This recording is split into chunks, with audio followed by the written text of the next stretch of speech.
The sound of shattering glass cuts through the bass-heavy music of onyx. A champagne flute explodes against the wall, 2 inches from the head of a trembling man in an expensive, now wine-stained suit. The entire VIP section freezes. The music from the main floor below is a distant throb. Min-jun Choi doesn't raise his voice. He doesn't have to. He places his own glass of amber whiskey on the table with a quiet click. The sound is louder than the scream that had just died in the man's throat. "You borrowed from my people," Min-jun says, his voice calm, almost bored. He's in his mid-30s, wearing a tailored black suit that seems to absorb the low light of the private lounge. "You promised collateral. You offered your daughter's jewelry business." The man, Mr. Park, stammers. "The market crashed. Choi SSI, I couldn't." "The market," Min-jun interrupts, his dark eyes finally lifting to meet Park's, "is not my concern." "Your word is." He nods almost imperceptibly. One of his men, a mountain named Tae-sik, steps forward and places a sleek, black ledger on the table. Min-jun opens it, runs a finger down a page. "You have a son at Stanford. Business major." Mr. Park's blood drains from his face. "Please, he has nothing to do with this." Min-jun closes the ledger. He will. If his father's word is worthless, what does that teach him about business? He leans forward, the leather of his chair sighing. "You have 72 hours. The full amount, not a one less." He flicks his hand. A dismissal. Tae-sik drages the sobbing Mr. Park away. The tension in the room evaporates for everyone except Min-jun. A hollow feeling expands in his chest. This was power. This was control. It was as routine as breathing, and just as empty. If you're loving this tension already, smash that like button right now. It tells YouTube this story is fire and gets it to more people. And subscribe if you haven't. You're not going to believe the twist coming up. Okay, back to the story. His gaze drifts past his sycophants, past the beautiful women who had watched the spectacle with a mixture of fear and arousal, their eyes pleading for his attention.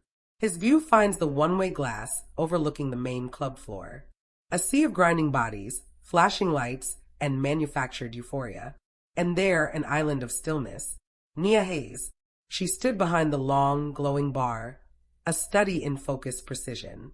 A bottle of Japanese whiskey spun in her hand before she poured a perfect 2 ounces, her movements economical, graceful. A regular, some finance bro, was trying to talk to her, leaning too close. She answered without looking at him, her smile polite but not reaching her eyes. She finished the drink, slid it across the bar, and immediately turned to polish a glass, her signal that the conversation was over. She'd been working at Onyx for 3 months, the best mixologist in the city, and in all that time, she had never once looked up at the VIP lounge, never sought his eye, never flattered, never flirted, never trembled. When he came to the bar, which he'd started doing more often than necessary, she served him his Macallan 25, neat, with a chilled water back. She'd say, "Mr. Choi," with the same tone she'd use for ice. Then she'd move on. It was infuriating. It was fascinating. "Boss." Tae-sik returned, his voice a low rumble. Min-jun didn't turn. The woman at the main bar. "Nia Hayes. I want her file. Everything." "The bartender?" "She's clean. We vetted her." "Again," Min-jun said, his voice leaving no room for argument. "And find out where she goes on Thursdays. She's not at her apartment." Down below, a group of loud, suited men stumbled to Nia's station. One of them, red-faced, snapped his fingers at her. Min-jun's jaw tightened. The snapped fingers hung in the air. Nia finished wiping down the mixing tin she held, placed it deliberately on the counter, and then turned. Her expression was neutral, a blank page. "Gentlemen," she said, her voice carrying just enough to be heard over the music. 4 shots of your most expensive tequila. The good stuff, not the well crap," the red-faced man slurred, his breath a cloud of alcohol. His friends chuckled, leaning on the bar like they owned it. "I'll need to see a card to start a tab," Nia replied, her tone pleasant but firm. "A card? You know who I am?" "I'm a friend of Choi's," the man boasted, puffing his chest. His eyes raked over her. "How about you be friendly and we forget the tab?" A cold ripple went through Min-jun's body. He was already moving toward the private elevator, Tae-sik a shadow behind him. Nia didn't flinch. The policy is a card first, or cash up front. She picked up the polishing cloth again, a clear dismissal. The man's face darkened. He reached across the bar, grabbing for her wrist. Listen here, you rude boy. His hand never connected. Another hand, larger, with a simple platinum watch, clamped over the drunkard's wrist like a steel vice. The man yelped in pain, his bravado shattering as he was twisted around. Min-jun stood there. He hadn't raised his voice. The music still played, but a silence seemed to emanate from him, clearing a circle in the crowd. His face was calm, but his eyes were black ice. This woman, Min-jun said, his voice low but cutting through the beat, is an artist. You do not snap at an artist. You do not touch her. He applied a subtle pressure. The man whimpered. You apologize. I am sorry. I'm so sorry, miss, the man gasped, tears in his eyes. Min-jun looked at Nia. For the first time, her mask had slipped, not into fear or gratitude. It was surprise, mixed with a flicker of annoyance. She recovered quickly, her face smoothing back into professional neutrality. Apology accepted, she said, her voice flat. Your tab is now cash only. For life. Min-jun released the man, who scrambled back with his friends, disappearing into the crowd. The spotlight of attention was now fully on Min-jun and Nia. He expected a thank you, a smile, something. She simply looked at him. You didn't have to do that. It's my club, he said. It's my workspace, she countered, holding his gaze for a second longer than anyone ever dared. Then she turned, picked up a bottle, and began preparing a cocktail for a waiting customer, effectively ending the interaction. He was dismissed. In his own club, a strange, electric thrill shot through him, cutting through the numbness. He turned and walked away, Tae-sik falling in beside him. The file, boss. It's thin, Tae-sik murmured as they moved through a private corridor.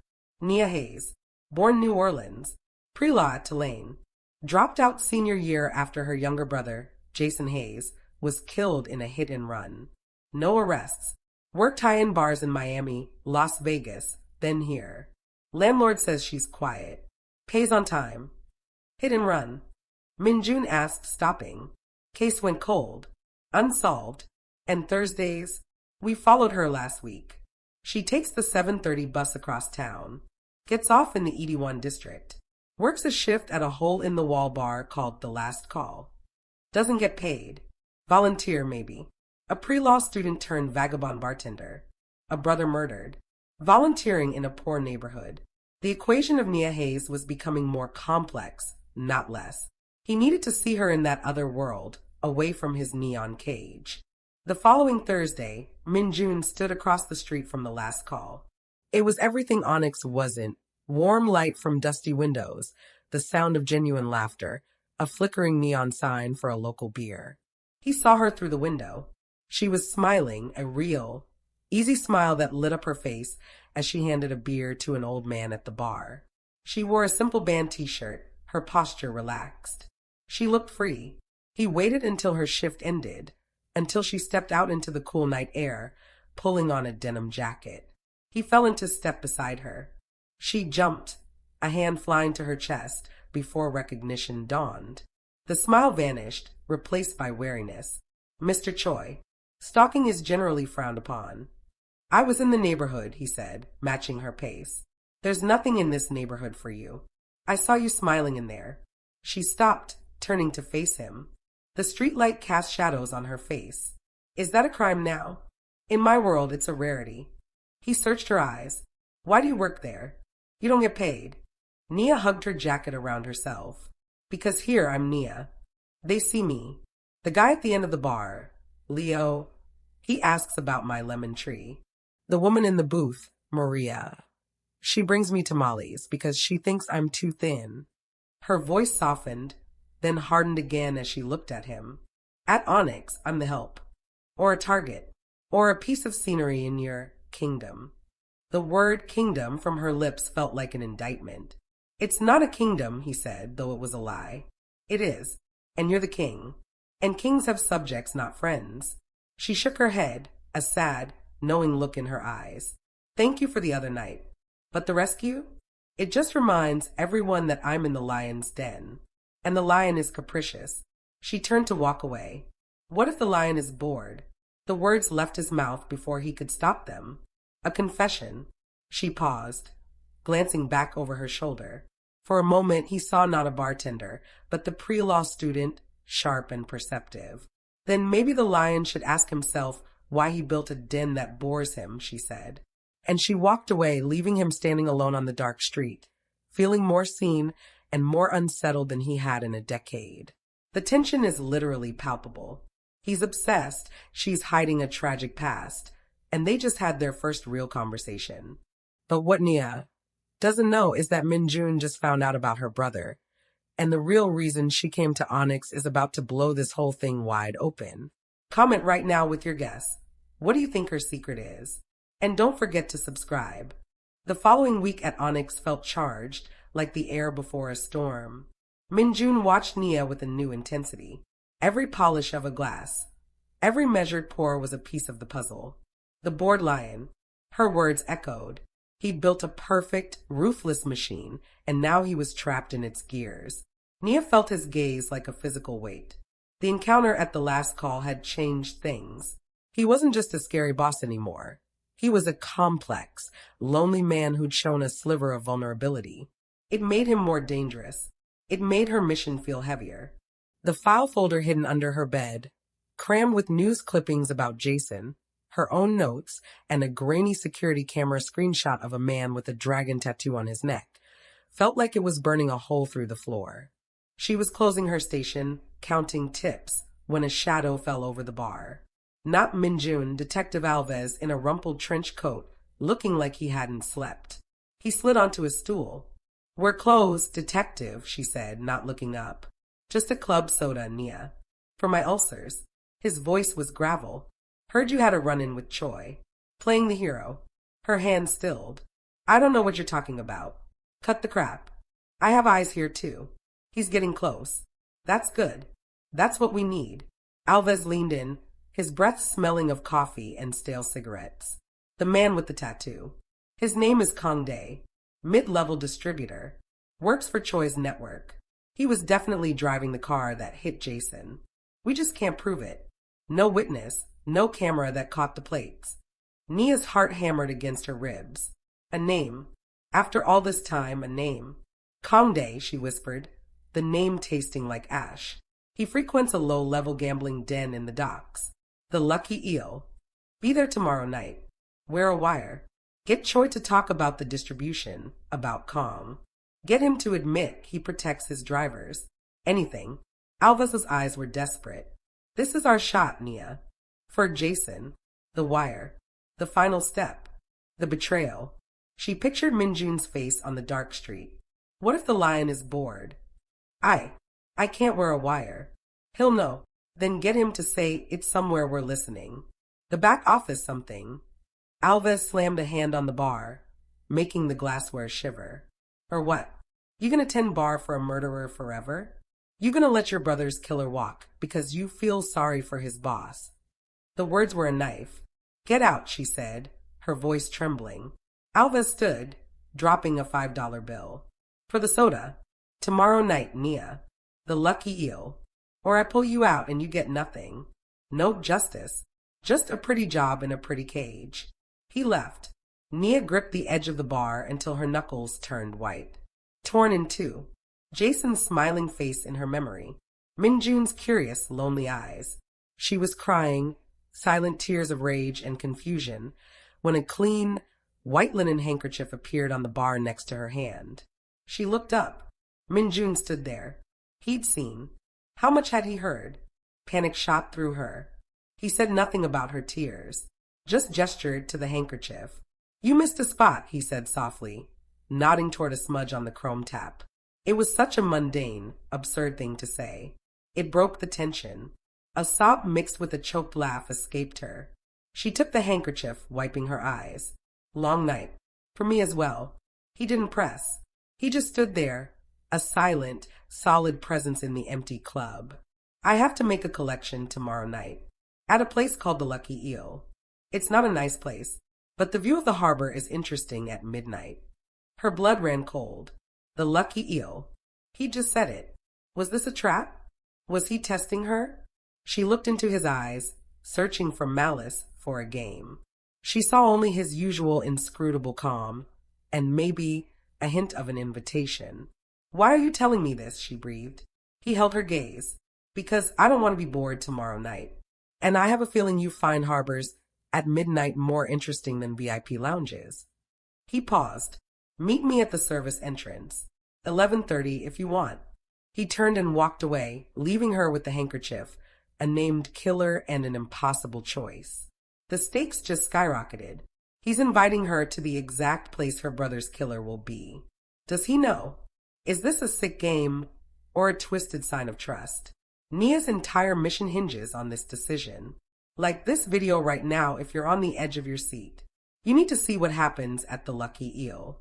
The Black Town car moved through the docks like a shark through dark water. Nia sat in the back beside Min-jun, her stomach in knots. She wore a simple black turtleneck and jeans. No wire. She'd left it in her apartment, a decision that felt like both a betrayal of Jason and a preservation of something fragile. This is not Onyx, Min-jun said, watching the warehouses slide by. The rules here are simpler. Stay close to me. Say nothing. Why did you really bring me? She asked, the question hanging in the close air of the car. He was silent for a long moment. I brought you, he said finally, because you look at the harbor and you see water, ships, the moon. The men in there, he nodded toward the approaching, run-down building with a flickering eel-shaped sign. They see smuggling routes, weak points, profit margins. I wanted to remember what the first way of looking felt like. The car stopped. Taesik got out, opening Min-jun's door. Min-jun stepped out, then offered Nia his hand.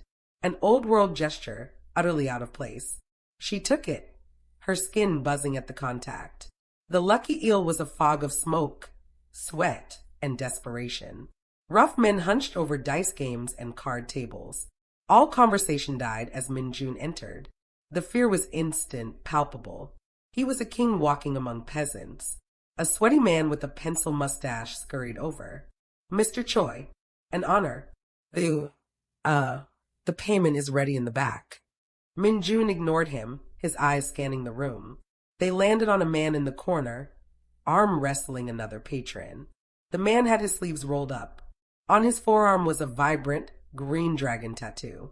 Kangdae. Nia's breath caught. Her whole body went rigid. The world narrowed to that tattoo. The tattoo from the grainy photo. The tattoo on the arm of the man who killed Jason. Rage, white and hot, flooded her veins. She took an involuntary step forward. Min-jun's hand, which had been resting lightly on the small of her back, pressed firmly, holding her in place. He'd felt her reaction. He'd seen where she was looking. He leaned down, his lips close to her ear. His voice was a barely audible whisper, but it cut through her fury like a scalpel. That man, Kangdae, do you know him? It was the question she dreaded, the moment of truth. Was he giving her to his man? Was he protecting him? She turned her head, her cheek almost brushing his. She saw his eyes. They weren't accusatory. They were curious, intense. She made a choice. The truth. He killed my brother, she whispered back, the words tasting like poison and relief. A hit and run. 3 years ago. He works for you. Min-jun didn't flinch. He didn't look surprised. He just held her gaze, reading the pain, the hatred, the years of grief in her eyes. For a long, suspended second, the noisy, dirty room disappeared. It was just the two of them in a bubble of shared, devastating truth. Then, Min-jun straightened up. He turned to the sweaty manager. Bring Kangdae to the back room. Now. His tone brooked no argument. The manager paled and hurried off. Min-jun guided Nia, his hand still firm on her back, through a curtain and into a cold, concrete-walled storage room. A single bare bulb hung from the ceiling. A minute later, Kangdae was shoved in, looking confused and nervous. Boss? You wanted to see me. His eyes flicked to Nia, then away, not recognizing her. Min-jun closed the door. The room was deathly quiet. This woman, Min-jun said, his voice calm, conversational, says you killed her brother. Kang's face went slack with shock, then twisted into a sneer. What? No. I don't know her. She's lying. She says it was a hit and run. 3 years ago, in the Cross Hill district. A flicker in Kang's eyes. A micro-expression of panic. He'd remembered. That was an accident. The guy jumped out. It was dark. Nia's control snapped. An accident? You left him lying in the street like garbage, she screamed, lunging forward. Min-jun's arm shot out, barring her way, holding her back with effortless strength. See? Crazy bitch. Kong spat, emboldened by Min-jun's intervention. Trying to cause trouble, boss. Don't listen to her. Min-jun looked from Kang's defiant, guilty face to Nia's tear-streaked, furious one. He saw the complete picture. The truth was as clear as the tattoo on Kang's arm. He sighed, a sound of deep weariness. He reached inside his suit jacket. Nia's heart stopped. This was it. He was going to kill her to protect his asset. She'd been a fool. Jason, I'm sorry. But Min-jun didn't pull a gun. He pulled out a phone. He dialed a number, put it on speaker. It rang twice. Choi, it's late. Detective Alves's voice, weary and tired, filled the room. Kang's eyes widened in terror. Detective, Min-jun said, his eyes locked on Kong. I have a gift for your cold case files. Kong Dae. He's confessing to the vehicular manslaughter of Jason Hayes 3 years ago. He's at the Lucky Eel on Pier 9. He's all yours. What? Choi, what game are you playing? Alves spluttered. No game. Just cleaning up a mess. Min-jun hung up. He looked at Kong, whose bravado had dissolved into pure, pants-wetting terror. The police will be here in 5 minutes. If you run, my men will find you. It will be worse. He then turned to Nia. The rage, the grief, the shock were all warring on her face. He had just handed her justice on a silver platter. He had betrayed his own man for her. Why was all she could gasp. Min-jun reached out, and for a second, she thought he might touch her face. But he stopped, his hand hovering in the air before dropping to his side. Because he said, his voice thick with an emotion she couldn't name, in a world of lies, you were the first real thing to walk into my club in 10 years. And I won't have a liar who works for me poison that. He turned and opened the door. Come, let the police handle the trash. Nia stood, rooted, looking at Kang's crumpled form, then at Min-jun's retreating back. The man who owned the city had just shattered his own rules for her, and she had no idea what to do with that. The cliffhanger of her heart was more terrifying than any confrontation. What? Just happened. He chose her over his own man. The power dynamic just did a full 180. But this can't be the end. What does this mean for Nia? What does Alves do now? And what secret is Min-jun still hiding? Comment, OMG, if you didn't see that coming. And subscribe because the final part is where everything explodes. The ride back from the docks was a silent earthquake. Nia sat pressed against the car door, as far from Min-jun as the leather seats would allow. She could still smell the stale beer and fear of the Lucky Eel. She could still see Kong Dae's face crumbling as the sirens wailed in the distance. But louder than any of that was Min-jun's voice in that concrete room. Asterisk, because you were the first real thing. Asterisk, he had dismantled his own kingdom's rule. Protect your own, above all for her. Why? Guilt? Some twisted sense of honor? Or was it just another move in a game she was too simple to understand? Min-jun stared out his window, the city light streaking across his impassive face. He had just created a massive problem for himself. Kong would talk to save his own skin. He'd give up routes, names, maybe even point to higher-ups. It was a vulnerability, a crack in the armor, all for a bartender with sad eyes. You should take the next few days off, he said, not looking at her. His voice was back to its usual flat calm, as if he hadn't just committed a radical act of loyalty to an enemy. The club will be busy. With Fallout. Fallout you created, Nia said, her own voice sounding raw. Yes. He finally looked at her. There was no regret, only assessment. You got what you wanted. Justice for your brother. I wanted to get it myself, she fired back, the anger returning, hot and shaming. I didn't want it to be a favor from you. A trinket tossed by the king to his pet. The word pet hung in the air. Min-jun's eyes darkened, the first real flicker of emotion she'd seen since the docks. Is that what you think this is? What else could it be, she cried, the tears coming again. Furious, humiliating tears. You have all the power. You just proved it. You decide who gets justice and who gets thrown away. And now I'm in your debt. That's the game, isn't it? The car pulled up to her apartment building, a modest walk-up in a quiet neighborhood. Tae-sik stopped the engine. The silence was suffocating. Min-jun turned fully toward her. The street lamp lit half his face, leaving the other in shadow. There is no debt, Nia. There is no game. Not with you. He spoke slowly, choosing each word with immense care, as if walking through a minefield. I saw a wrong that was connected to me. I corrected it. That's all. That's not all, she shouted, her composure finally shattered. People don't do that in your world. You protect your business. You killed a part of your business for me, a nobody.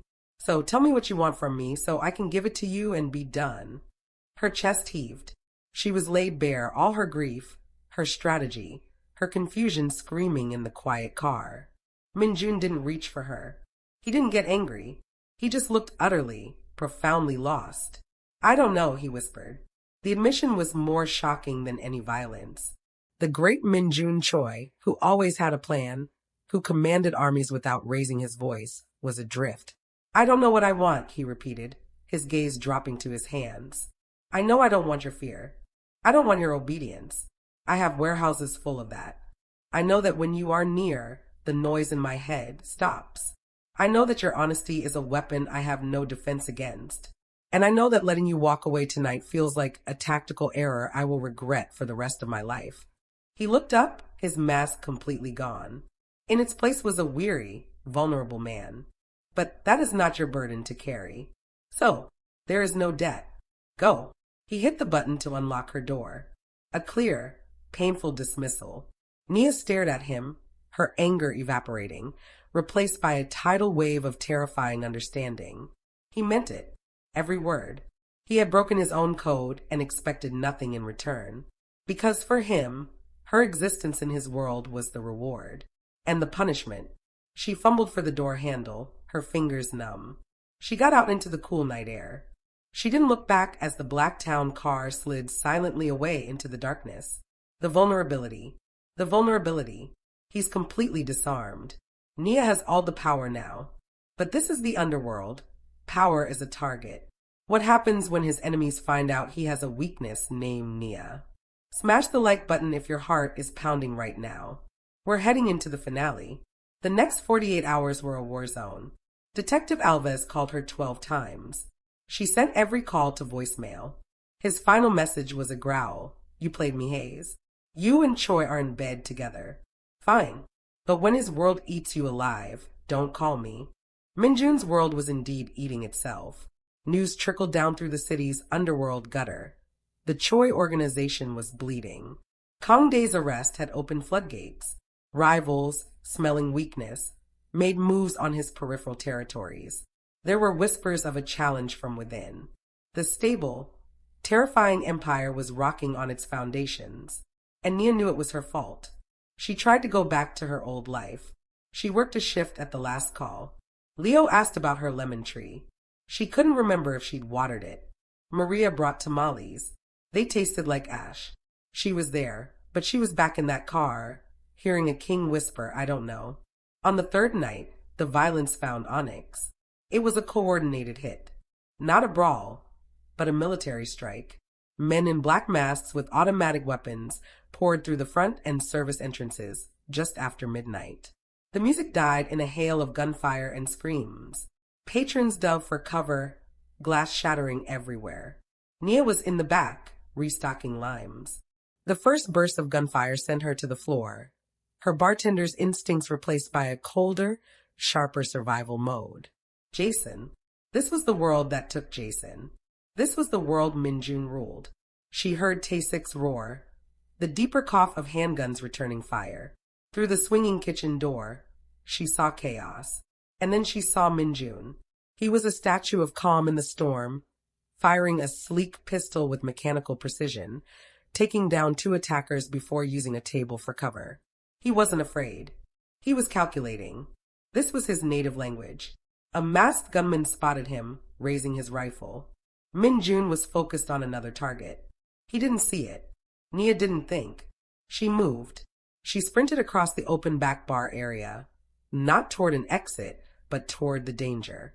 She grabbed the only weapon she could see, a heavy, full bottle of premium vodka. As the gunman took aim, she brought the bottle down on the back of his head with every ounce of strength she had. It exploded in a shower of glass and liquor. The man crumpled. Min-jun spun, his gun coming around. He saw her, standing over the unconscious gunman, shards of glass in her hair, breath heaving. Their eyes met across the smoky, screaming room. In his, she saw not gratitude, but a sudden, horrifying terror for her. "Nia, down," he bellowed. It was too late. Another shooter, from her blind side, had her in his sights. Min-jun didn't hesitate. He broke from his cover, putting himself directly in the line of fire to reach her. A searing hot pain ripped through his shoulder as a bullet grazed him, but he didn't stop. He crashed into her, wrapping his arms around her and spinning, using his own body as a shield as he dragged her behind the solid marble bar. They landed in a heap on the sticky floor. Gunfire zipped over their heads, chewing up the wood and mirrors behind the bar. The world was reduced to thunder, splinters, and the smell of cordite. He was on top of her, his weight pressing her into the floor. His blood, warm and slick, seeped through his shirt onto her hands. His face was inches from hers, his breathing ragged. "You idiot," he gasped, his eyes blazing with a fury that was pure, uncut fear. "Why didn't you run?" "You were going to die," she whispered, her own terror catching up to her, making her shake. "That's my job," he snarled. "Your job is to live, to be the real thing somewhere safe." In the midst of the battle, with his blood on her hands, he was begging her to abandon him. The firefight reached a crescendo, and then, as suddenly as it began, it was over. Tasek's voice boomed. "Clear. Boss, we're clear." The silence that followed was deafening, filled with moans and the crackle of broken electrical lines. Min-jun didn't move. He stayed there, shielding her, his forehead now pressed against hers. Their breaths mingled, fast and shallow. The adrenaline was fading, leaving something raw and terrifying in its wake. "This," Nia whispered, her voice breaking as she looked at the ruin of the club, at the blood on her hands, his blood. "This is the cost. This is what you live. Every night. I can't do this. I can't wonder which of my coworkers will get shot. I can't wonder if you will get shot."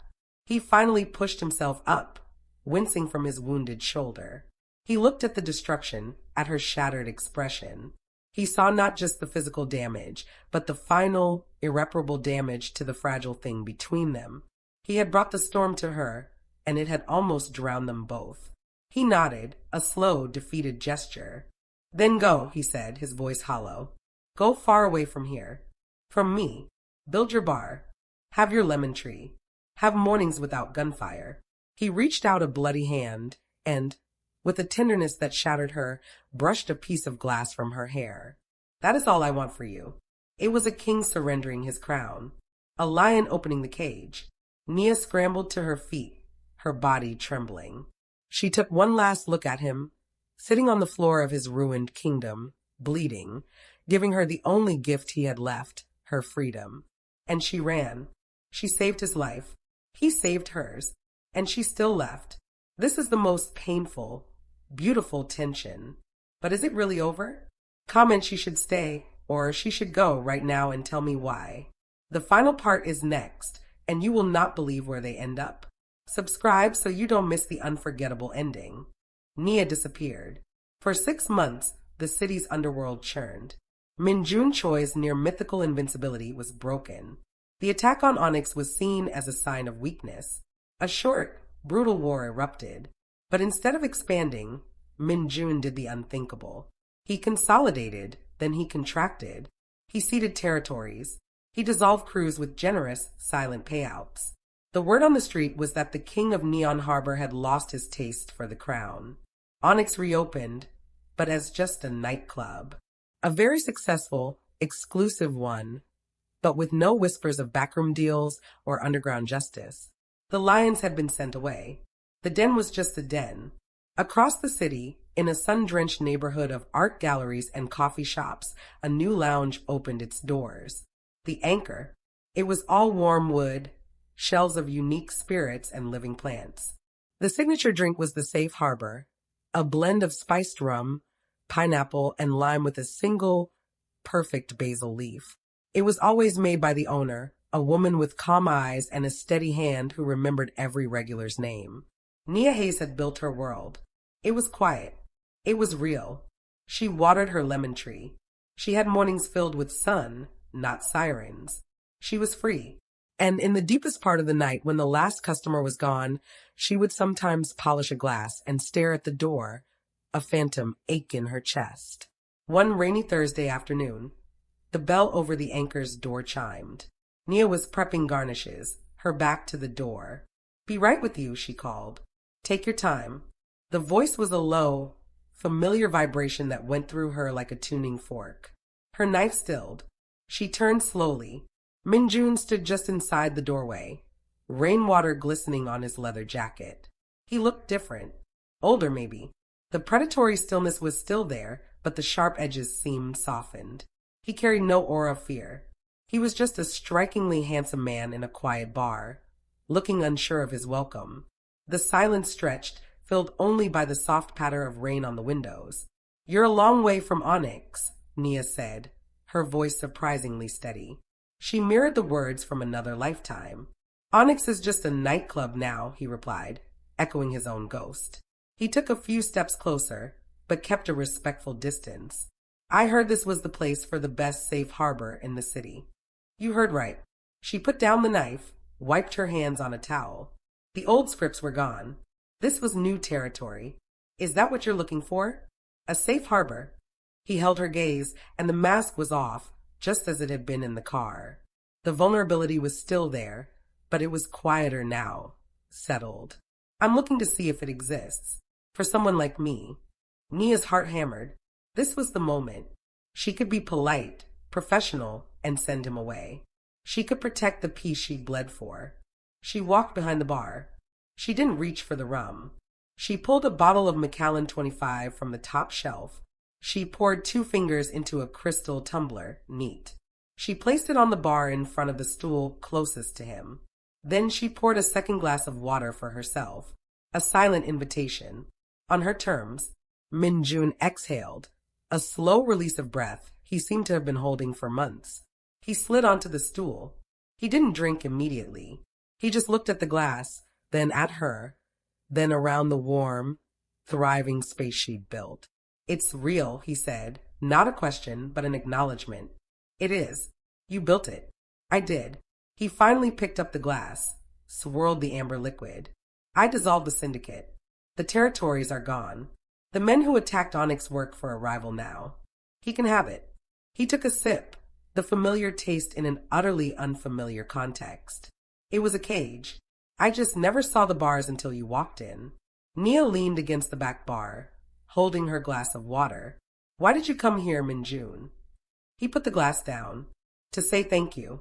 "For what?" "For showing me the bars. For being the reason I looked up."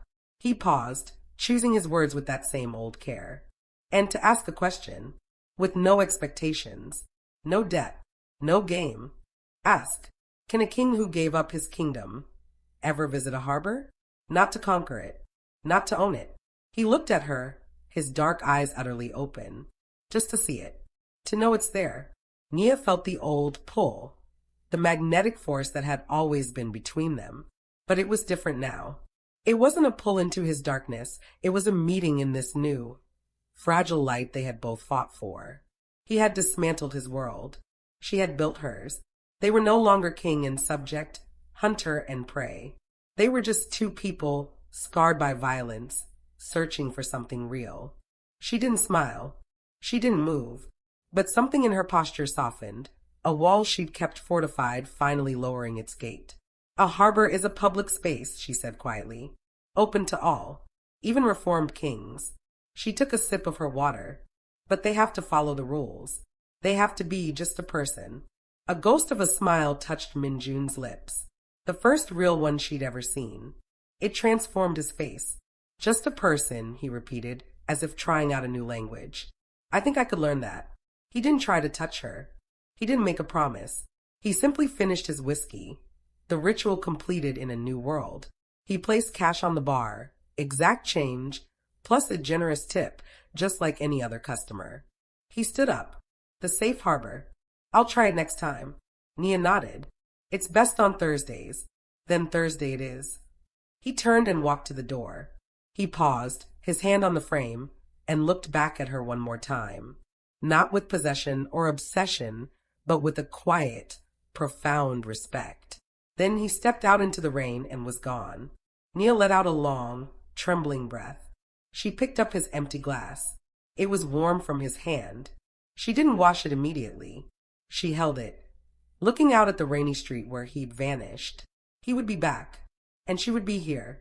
Not as a conquest, not as a prisoner in a gilded cage, but as the keeper of her own anchor. And maybe, just maybe, he could learn to be a man who simply appreciated the shelter without needing to own the shore. She picked up her polishing cloth and began to clean the glass. The motion was steady, familiar, hers. A soft, real smile finally touched her lips. The story wasn't a romance. It was a ceasefire. It was a harbor. And for now, for today, that was more than enough. What did you think? Was that the ending you expected? This wasn't a typical love story. It was a story about power, freedom, and choosing your own peace. If this journey had you hooked from the first second to the last, please show some love. Smash that like button. It helps more than you know. Comment below with your final thoughts. Was Nia right to let him in? What happens next on Thursday? Play button, subscribe, and hit the bell. We create deep, binge-worthy character dramas like this every week, and you won't want to miss the next one. Thank you for watching until the very end. You're why we make these. Until next time.